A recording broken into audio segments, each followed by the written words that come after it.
आप सभी भक्तों को श्री कृष्ण जन्माष्टमी व्रत की ढेर सारी शुभकामनाएं।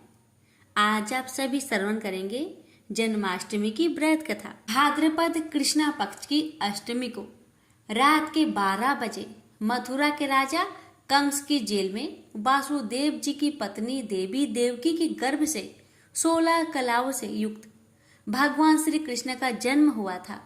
इस तिथि को रोहिणी नक्षत्र का विशेष महात्म्य है। इस दिन देश के समस्त मंदिरों का श्रृंगार किया जाता है। कृष्ण अवतार के उपलक्ष्य में झांकियां सजाई जाती है। भगवान कृष्ण का श्रृंगार करके झूला सजाया जाता है।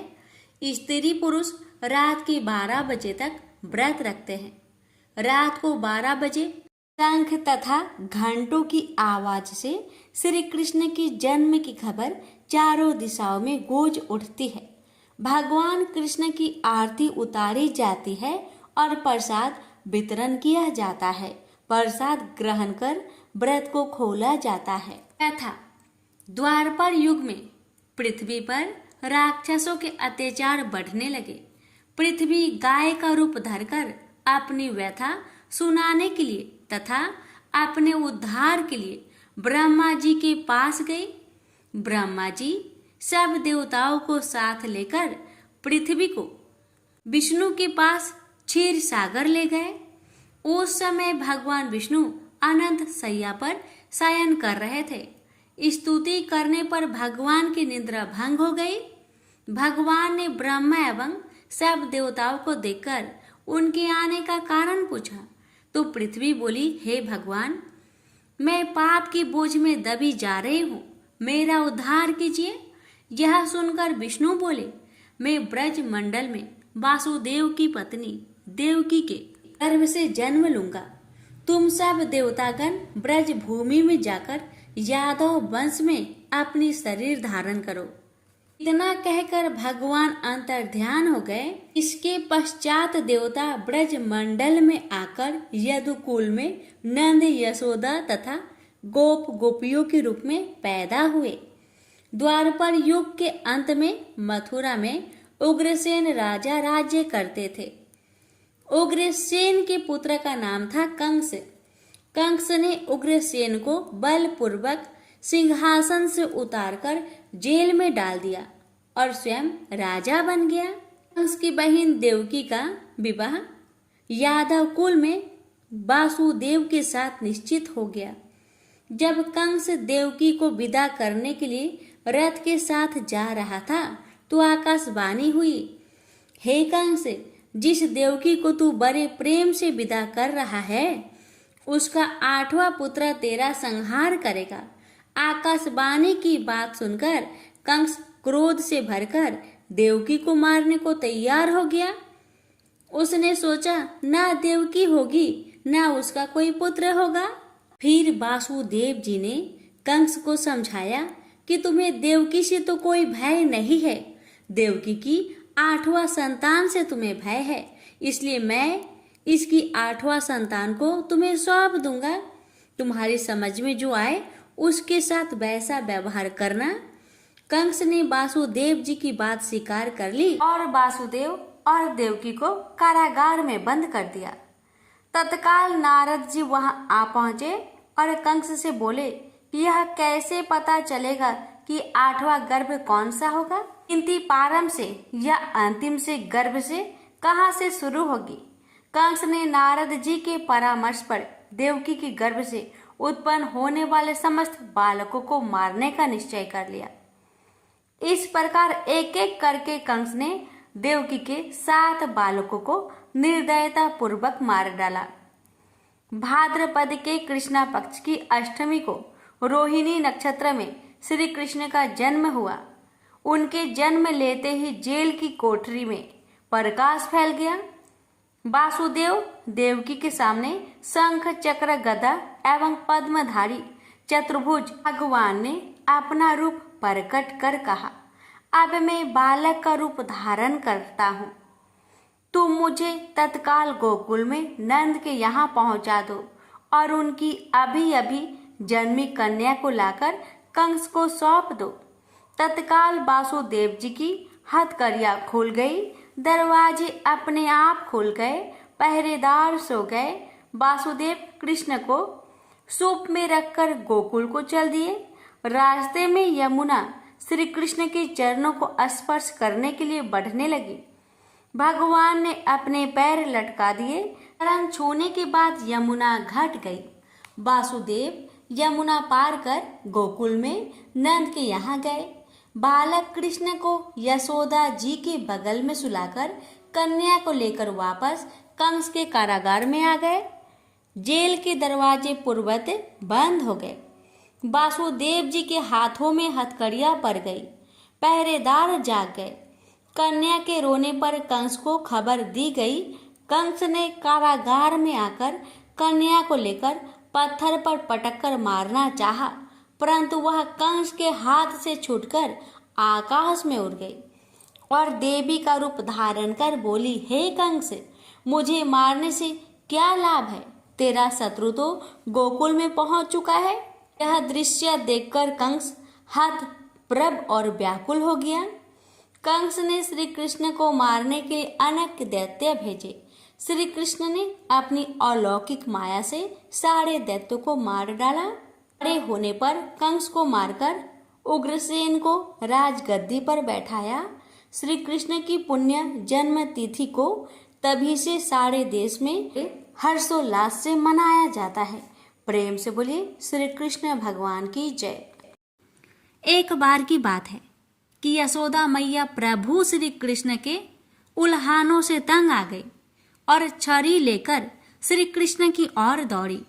जब प्रभु ने अपनी मैया को क्रोध में देखा तो वह अपना बचाव करने के लिए भागने लगे। भागते भागते श्री कृष्ण एक कुम्हार के पास पहुंचे।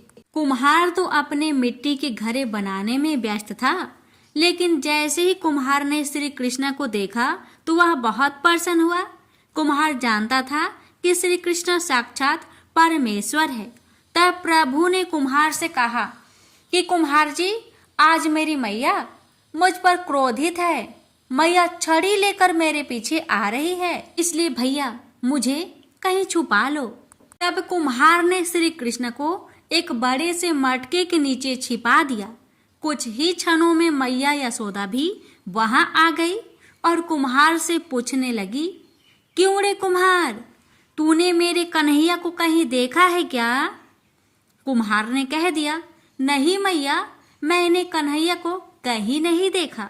भगवान श्री कृष्ण यह सब बातें बड़े से घड़े के नीचे छुपकर सुन रहे थे। मैया तो वहां से चली गई। अब प्रभु श्री कृष्ण कुम्हार से कहते हैं, कुम्हार जी, यदि मैया चली गई हो तो मुझे इस घड़े से बाहर निकालो।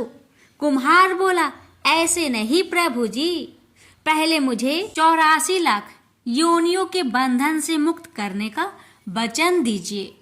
भगवान श्री कृष्ण मुस्कुराए और कहते हैं, ठीक है, मैं तुम्हें 84 लाख योनियों से मुक्त करने का वचन देता हूँ। अब तो मुझे बाहर निकाल दो। कुम्हार कहने लगा, मुझे अकेले नहीं प्रभु जी, मेरे परिवार के सभी लोगों को भी 84 लाख योनियों के बंधन से मुक्त करने का वचन देंगे तो ही मैं आपको इस घड़े के नीचे से बाहर निकालूंगा। प्रभु जी कहते हैं, चलो ठीक है, उनको भी 84 लाख योनियों के बंधन से मुक्त होने का वचन देता हूँ। अब तो मुझे घड़े से बाहर निकाल दो। अब कुम्हार कहता है, बस प्रभु जी, बस एक विनती और है, उसे भी पूरा करने का वचन दे दीजिए तो मैं आपको घड़े से बाहर निकाल दूंगा। भगवान बोले, वो भी बता दो, क्या कहना चाहते हो? कुम्हार कहने लगा, प्रभु जी, जिस घड़े के नीचे आप छुपे हैं उसकी मिट्टी मेरे बैलों के ऊपर लाद के लाई गई है, इसलिए मेरे इन बैलों को भी 84 के बंधन से मुक्त करने का वचन दीजिए। भगवान ने कुम्हार के प्रेम पर प्रसन्न होकर उन बैलों को भी 84 के बंधन से मुक्त होने का वचन दिया। प्रभु बोले, अब तो तुम्हारी सब इच्छा पूरी हो गई, अब तो मुझे घड़े से बाहर निकालो।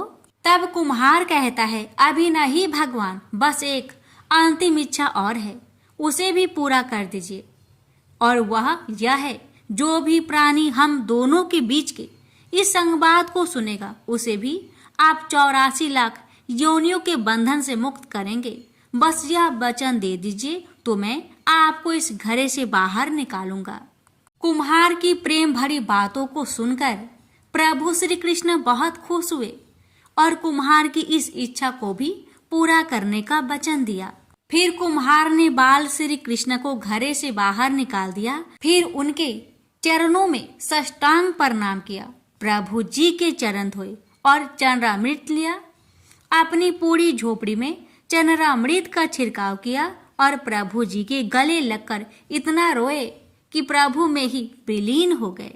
जरा सोचिए भक्तों, जो बाल श्री कृष्ण 7 कोस लंबे चौड़े गोवर्धन पर्वत को अपनी इक्वनी उंगली पर उठा सकते हैं, तो क्या वो एक घड़ा नहीं उठा सकते थे? लेकिन बिना प्रेम रिझे नहीं नटवर नंद किशोर। कोई कितने भी यज्ञ करे, अनुष्ठान करे, कितना भी दान करे, चाहे कितनी भी भक्ति करे, लेकिन जब तक मन में प्राणी मात्र के लिए प्रेम नहीं होगा, प्रभु श्री कृष्ण मिल नहीं सकते। प्रेम से बोलिए राधे राधे। वज्रधाम में एक सुखिया नाम की मालिनी आती थी। वह फल फूल और सब्जी बेचकर अपना गुजारा किया करती थी। ब्रज में सुखिया जब गोपियों से मिलती तो वो उसे नंद लाला के बारे में बताती थी। बाल कृष्ण की लीला सुनने में सुखिया को बहुत आनंद आता। उसका मन भी बाल कृष्ण के दर्शन को तरसता था। सुखिया श्री कृष्ण को देखने के लिए घंटों तक नंद बाबा के महल के सामने खड़ी रहती थी, लेकिन उसे श्री कृष्ण के कभी दर्शन नहीं होते। भगवान कृष्ण तो अंतर्यामी है, उन्हें तो सब पता चल जाता है। जब उन्हें पता चला कि सुखिया उनकी परम भक्त है, तो उन्होंने सुखिया को दर्शन देने का निर्णय लिया। अगले दिन सुखिया ने नंद महल के सामने आवाज दी, फल ले लो फल। सुखिया की आवाज सुनकर श्री कृष्ण दौड़ चले आए। नंद लाल को अपने सामने देखकर सुखिया की खुशी का ठिकाना न रहा। सुखिया ने नन्हे कृष्ण को बहुत से फल दे दिए। फल की कीमत चुकाने के लिए श्री कृष्ण बार बार महल के अंदर जाते और मुट्ठी में अनाज लाने की कोशिश करते, लेकिन सारा अनाज रास्ते में ही बिखर जाता था। सुखिया को भगवान कृष्ण 2-4 दाने ही दे पाए। सुखिया के मन में इस बात का कोई मलाल न था। वह तो बहुत खुशी थी कि आज उसने अपने हाथों से भगवान को फल दिए और उन्होंने वो फल खाए। सुखिया मुस्कुराती हुई अपने घर पहुंची। उसकी फल की टोकरी खाली थी, क्योंकि वो सारे फल श्री कृष्ण को दे आई थी। घर जाकर उसने टोकरी अपने सिर से उतारी तो पाया कि उसकी टोकरी हीरे जवाहरात से भरी हुई है। सुखिया समझ गई कि यह भगवान की लीला है। उसने मन ही मन बाल गोपाल को धन्यवाद दिया। इस तरह श्री कृष्ण ने अपनी परम भक्त सुखिया का उद्धार किया। प्रेम से बोलिए कृष्ण भगवान जी की जय हो। यह कथा बहुत पुरानी है। भगवान विष्णु का एक बहुत बड़ा भक्त था, जिसका नाम पुंडलिक था। वह अपनी पत्नी और माता पिता जानुदेव और मुक्ताबाई के साथ डिंडरी वन नामक घने जंगल में रहता था। पुंडलिक एक समर्पित पुत्र था, लेकिन विवाह के कुछ समय बाद ही उसने अपने माता पिता के साथ बुरा व्यवहार करना शुरू कर दिया। इस दुख से बचने के लिए माता पिता ने काशी की तीर्थ यात्रा पर जाने का फैसला किया। जब पुंडलिक की पत्नी को इस बारे में पता चला, तो उसने भी जाने का फैसला किया। वह और उसका पति घोड़े पर सवार तीर्थ यात्रियों के उसी समूह में शामिल हो गए। बेटा और उसकी पत्नी घोड़े पर सवार थे, जबकि बूढ़ा दंपति पैदल चल रहा था। हर शाम जब समूह रात के लिए डेरा डालता तो बेटा अपने माता पिता को घोड़े की देखभाल और दूसरे काम करने के लिए मजबूर करता। बेचारे माता पिता उस दिन को कोसते थे जिस दिन उन्होंने तीर्थ यात्रा पर जाने का फैसला किया था। जल्द ही दल महान ऋषि कुकुट स्वामी के आश्रम में पहुंच गए। वहां उन्होंने 2 रातें बिताने का फैसला किया। वे सभी थके हुए थे और जल्द ही सो गए, सिवाय पुंडलिक के, जो सो नहीं पाया। भोर होने से ठीक पहले उसने देखा कि सुंदर युवतियों का एक समूह गंदे कपड़े पहने हुए आश्रम में प्रवेश कर रहा था, फर्श साफ कर रहा था, पानी ला रहा था और स्वामी के कपड़े धो रहा था। फिर वे आश्रम के भीतरी कमरे में घुस गए और सुंदर साफ कपड़े पहनकर बाहर आए और पुंडलिक के पास से गुजरते हुए गायब हो गए। अगली रात उसने फिर वही दृश्य देखा। पुंडलिक उनके पैरों पर गिर पड़ा और उनसे विनती करने लगा कि वे कौन हैं। उन्होंने कहा कि वे गंगा, यमुना और भारत की अन्य पवित्र नदियां हैं, जिनमें तीर्थ यात्री स्नान करके पाप धोते हैं। स्नान करने वाले तीर्थ यात्रियों के पापों से उनके कपड़े गंदे हो गए थे और अपने माता पिता के साथ दुर्व्यवहार के कारण उन्होंने कहा, तुम सबसे बड़े पापी हो। इससे उसमें पूर्ण परिवर्तन आया और वह सबसे समर्पित पुत्र बन गया। अब माता पिता घोड़े पर सवार थे और बेटा और उसकी पत्नी उनके साथ साथ चल रहे थे। अपने प्रेम और स्नेह से बेटे और उसकी पत्नी ने माता पिता से तीर्थ यात्रा छोड़कर डिंडरावन लौटने का आग्रह किया। एक दिन ऐसा हुआ कि द्वारिका के राजा भगवान कृष्ण को अकेलापन महसूस हुआ और उन्हें मथुरा में बिताए अपने शुरुआती दिनों की याद आ गई। उन्हें खास तौर पर ग्वाल बालों और अपनी प्रेमिका राधा के साथ खेले गए अपने खेल का याद आ गया। हालांकि वह मर चुकी थी, लेकिन वह उसे फिर से देखना चाहते थे। अपनी दिव्य शक्तियों से उन्होंने उसे फिर से जीवित कर दिया और अपने पास बैठा लिया। तभी उनकी रानी रुक्मणी कमरे में दाखिल हुई। जब राधा उनके सामने नहीं उठी तो रुक्मणी गुस्से में द्वारिका छोड़कर डिंडीरी बन के जंगल में छिप गई। बाद में भगवान कृष्ण रुक्मणी की तलाश में निकल पड़े। वह पहले मथुरा गए, फिर गोकुल और ग्वाल वालों से मिले। वे भी खोज में शामिल हो गए। वे उनकी खोज में गोवर्धन पर्वत पर गए। अंत में वे दक्कन में भीमा या चंद्रभागा नदी के तट पर पहुंचे। कृष्ण ने अपने साथियों को गोपालपुरा में छोड़ दिया और खुद अकेले ही उसकी तलाश में डिंडीर वन जंगल में चले गए। अंत में उन्होंने उसे पी लिया और उसे शांत करने में कामयाब रहे। कृष्ण और रुक्मणी पुंडलिक के आश्रम में पहुंचे, लेकिन उस समय पुंडलिक अपने माता पिता की सेवा में व्यस्त था। हालांकि वह जानता था कि भगवान कृष्ण उनसे मिलने आए हैं, लेकिन उसने अपने माता पिता के प्रति अपने कर्तव्य को पूरा किए बिना भगवान को अपना सम्मान देने से इनकार कर दिया। हालांकि उसने भगवान कृष्ण के खड़े होने के लिए एक ईंट बाहर फेंक दी। अपने माता पिता के प्रति पुंडलिक की भक्ति से प्रभावित होकर भगवान कृष्ण ने देरी की परवाह नहीं की। ईंट पर खड़े होकर उन्होंने पुंडलिक का इंतजार किया। जब पुंडलिक बाहर आया और भगवान से क्षमा मांगी और उनसे भक्तों के लिए वही रहने का अनुरोध किया, तो भगवान कृष्ण ने जवाब दिया कि वे नाराज होने से दूर अपने माता पिता के प्रति उसके प्यार से प्रसन्न हैं। तब से भगवान कृष्ण विठोबा विठलिया भगवान के रूप में मौजूद है, जो एक ईंट पर खड़े थे। प्रेम से बोलिए श्री कृष्ण भगवान जी की जय। एक राजा था।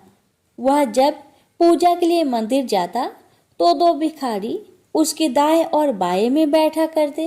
दाएं और वाला कहता, ए भगवान, तूने राजा को बहुत कुछ दिया है, मुझे भी दे दे। बाएं और वाला कहता, ए राजा, भगवान ने तुझे बहुत कुछ दिया है, मुझे भी कुछ दे दे। दाईं और वाला भिखारी बाईं और वाला भिखारी से कहता है, भगवान से मांग, निसंदेह वही सबसे अच्छा सुनने वाला है। बाईं और वाला जवाब देता है, चुप कर मूर्ख।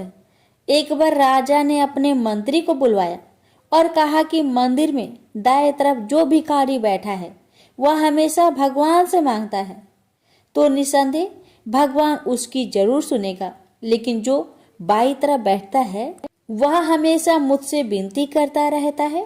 तो तुम ऐसा करो कि एक बड़े से बर्तन में खीर भर के उसमें असरफिया डालकर दे दो। मंत्री ने राजा के कहे अनुसार ही किया। अब वह भिखारी मजे से खीर खाते खाते दूसरे भिखारी को चिढ़ाता हुआ बोला, बड़ा आया, भगवान देगा, यह देख राजा से मांगा तो मिल गया ना। खाने के बाद जब उसका पेट भर गया तो उसने खीर से भरा बर्तन दूसरे भिखारी को दे दिया और कहा, ले पकड़, तू भी खा ले मूर्ख। अगले दिन जब राजा पूजा के लिए मंदिर आया तो देखा कि बाएं तरफ वाला भिखारी तो आज भी वैसे ही बैठा है, लेकिन दाएं तरफ वाला गायब है। राजा ने चौंक कर उससे पूछा, क्या तुझे खीर से भरा बर्तन नहीं मिला? भिखारी बोला, जी महाराज, मिला था। क्या शानदार खीर थी, मैंने खूब पेट भर के खाई और दूसरा जो भिखारी था उसे भी मैंने खीर को दे दिया। वह मूर्ख भिखारी हमेशा कहता था कि भगवान देगा, भगवान देगा। अब राजा मुस्कुराकर कहने लगा, बेशक भगवान ने उसे दे ही दिया, इसी तरह हमें भी उस भगवान से ही विनती करनी चाहिए, वही हमें देने वाला है।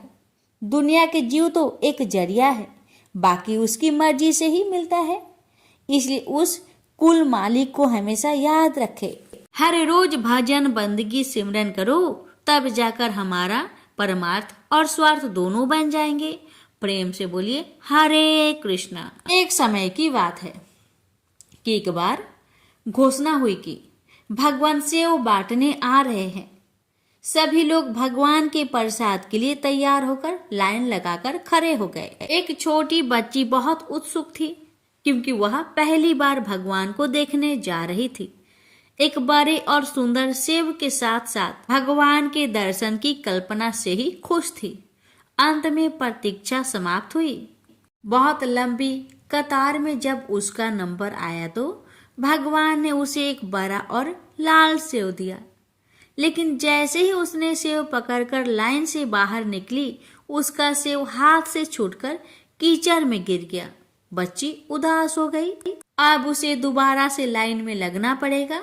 दूसरी लाइन पहले से भी लंबी थी, लेकिन कोई और रास्ता नहीं था। सब लोग ईमानदारी से अपनी बारी बारी से सेव लेकर जा रहे थे। अंत में बच्ची फिर से लाइन में लगी और अपनी बारी की प्रतीक्षा करने लगी। आधी कतार को सेव मिलने के बाद सेव समाप्त होने लगे। अब तो बच्ची बहुत उदास हो गई। उसने सोचा कि उसकी बारी आने तक तो सब सेव खत्म हो जाएगी, लेकिन वह ये नहीं जानती थी कि भगवान के भंडार कभी रिक्त नहीं होते। जब तक उसकी बारी आई तो और भी नए सेव आ गए। भगवान तो अंतर्यामी होते हैं। बच्चे की मन की बात जान गए। उन्होंने इस बार बच्ची को सेव देकर कहा कि पिछली बार वाला सेव एक तरफ से सड़ चुका था, जो तुम्हारे लिए सही नहीं था, इसलिए मैंने ही उसे तुम्हारे हाथों से गिरवा दिया था। दूसरी तरफ लंबी कतार में तुम्हें इसलिए लगाया गया क्योंकि नए सेव अभी पेड़ों पर थे, उनके आने में समय बाकी था, इसलिए तुम्हें अधिक प्रतीक्षा करनी पड़ी। ये सेव अधिक लाल, सुंदर और तुम्हारे लिए उपयुक्त है। भगवान की बात सुनकर बच्ची संतुष्ट होकर गई। इसी प्रकार यदि आपके किसी काम में विलंब हो रहा है तो उसे भगवान की इच्छा मानकर स्वीकार करें। जिस प्रकार हम अपने बच्चों को उत्तम से उत्तम देने का प्रयास करते हैं, उसी प्रकार भगवान भी अपने बच्चों को वही देंगे जो उनके लिए उत्तम होगा। ईमानदारी से अपनी बारी की प्रतीक्षा करे। जय श्री कृष्ण। ये बात उस समय की है कि जब राधिकापति भगवान श्री कृष्ण के मन में दूध पीने की इच्छा होने लगी, तब भगवान ने अपने वाम भाग से लीला पूर्वक सुरभि गौ को प्रकट किया। उसके साथ बछड़ा भी था जिसका नाम मनोरथ था।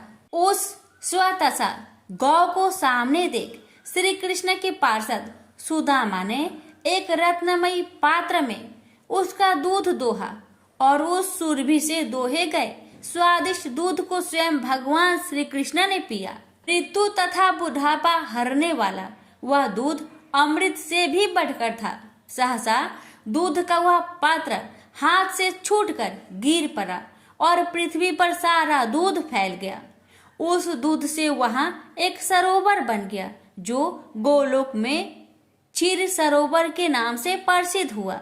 गोपिकाओं और श्री राधा के लिए वह कीरा सरोवर बन गया।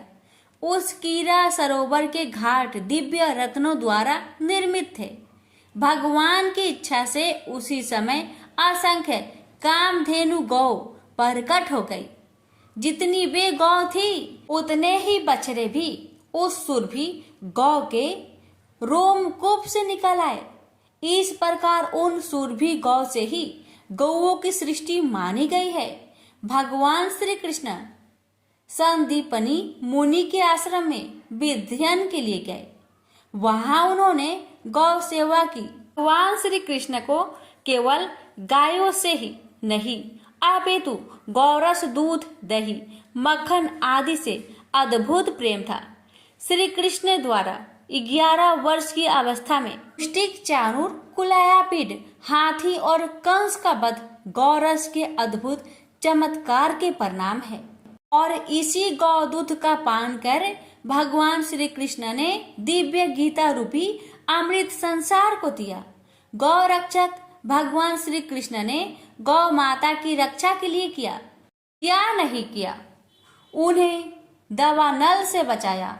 इंद्र के कोप से गायों और ब्रजवासियों की रक्षा के लिए गिरिराज गोवर्धन को कनिष्ठा उंगली पर उठाया। अब देवराज इंद्र ने ऐरावत हाथी की सूर्य के द्वारा लाए गए आकाश गंगा के जल से तथा कामधेनु ने अपने दूध से उनका अभिषेक किया और कहा कि जिस प्रकार देवों के राजा देवेंद्र है उसी प्रकार आप हमारे राजा गोविंद हैं।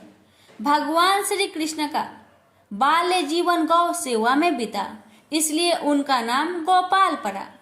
पुतना के वध के बाद गोपियों श्री कृष्ण के अंगों पर गोमूत्र, गोरज व गोमय लगाकर शुद्ध करती है, क्योंकि उन्होंने पुतना के मृत शरीर को छुआ था। और गाय की पूंछ को श्री कृष्ण के चारों ओर घुमाकर उनकी नजर उतारती है। तीनों लोकों के कष्ट हरने वाले श्री कृष्ण के अनिष्ट हरण का काम गाय करती है। जब जब श्री कृष्ण पर कोई संकट आया, नंद बाबा और यशोदा माता ब्राह्मणों को स्वर्ण वस्त्र तथा पुष्पमाला से सजी गायों का दान करते थे। यह है गौ माता की महिमा और श्री कृष्ण के जीवन में उनका महत्व। नंद बाबा के घर सैकड़ों गौपाल सेवक थे, पर श्री कृष्ण गायों को दोहने का काम भी स्वयं करना चाहते थे। कन्हैया ने आज माता से गाय चराने के लिए जाने की जिद की और कहने लगे कि भूख लगने पर वे वन में तरह तरह के फलों के वृक्ष से फल तोड़कर खा लेंगे। पर माँ का हृदय इतने छोटे और सुकुमार बालक के सुबह से शाम तक वन में रहने की बात से डर गया और वह कन्हैया को कहने लगी कि तुम इतने छोटे छोटे पैरों से सुबह से शाम तक वन में कैसे चलोगे? लौटते समय तुम्हें रात हो जाएगी। तुम्हारा कमल के समान सुकुमार शरीर कड़ी धूप में कुम्हला जाएगा। परंतु कन्हैया के पास तो माँ के हर सवाल का जवाब था। वह माँ की सौगंध खाकर कहते हैं कि ना तो मुझे धूप लगती है और न ही भूख, और वह माँ का कहना न मानकर गौचरण की अपनी हाट पर अरे रहे। मोर मुकुटी बनमाली पीताम्बरधारी श्री कृष्ण यमुना में अपने हाथों से मल कर गायों को स्नान कराते, अपने पीताम्बर से ही गायों का शरीर पोंछते, सहलाते और बछड़ों को गोद में लेकर उनका मुख काटते और पुष्प गुच्छ गुजा आदि से उसका श्रृंगार करते। तृण एकत्र कर स्वयं अपने हाथों से उन्हें खिलाते। गायों के पीछे बन बन में वह नित्य नंगे पांव उस कंकर कंटक सहते हुए उन्हें चराते जाते। गाय तो उनकी आराध्य है और आराध्य का अनुगमन जूते पहनकर तो होता नहीं। परम ब्रह्मा श्री कृष्ण ने गायों को चराने के लिए जाते समय अपने हाथ में कोई छड़ी आदि नहीं रखते थे, केवल बंसी लिए हुए गाय चराने जाते थे। वह गायों के पीछे पीछे ही जाते हैं और गायों के पीछे पीछे ही लौटते हैं। वह गायों को मुरली सुनाते हैं। सुबह गौ समूह को साष्टांग प्रणाम करते और सायंकाल गायों के खुरों से पूरी धूल से उनका मुख पीला हो जाता था। इस अद्भुत दृश्य को देखने के लिए देवी देवता अपने लोगों को छोड़कर ब्रज में चले आते और आश्चर्यचकित रह जाते कि जो परम ब्रह्मा श्री कृष्ण बड़े बड़े योगियों की समाधि लगाने पर भी ध्यान में नहीं आते, वे ही श्री कृष्ण गायों के पीछे पीछे नंगे पांव बनों में हाथ में बंसी लिए घूम रहे हैं। मोहन गाय चराकर आ रहे हैं। उनके मस्तक पर नारंगी पगड़ी है जिस पर मयूर पिच का मुकुट लगा है। मुख पर काली काली अलके बिखरी हुई है जिनमें चंपा की कलियां सजाई गई है। गोप बालकों की मंडली के बीच मेघ के समान श्याम श्री कृष्ण रसमयी बंसी बजाते हुए चल रहे हैं और सखा मंडली उनकी गुणावली गाती चली रही है। गेरू आदि से चित्रित सुंदर नट के समान भैंस में ये नवल किशोर मस्त चलते हुए आ रहे हैं। चलते समय उनकी कमर में कमरधनी के किंकनी और चरणों के नूपुरों के साथ गायों के गले में बंधी घंटिया की मधुर ध्वनि सब मिलकर कानों में मानो अमृत घोल रहे हो। प्रेम से बोलिए श्री कृष्ण भगवान की जय, गाय माता की जय।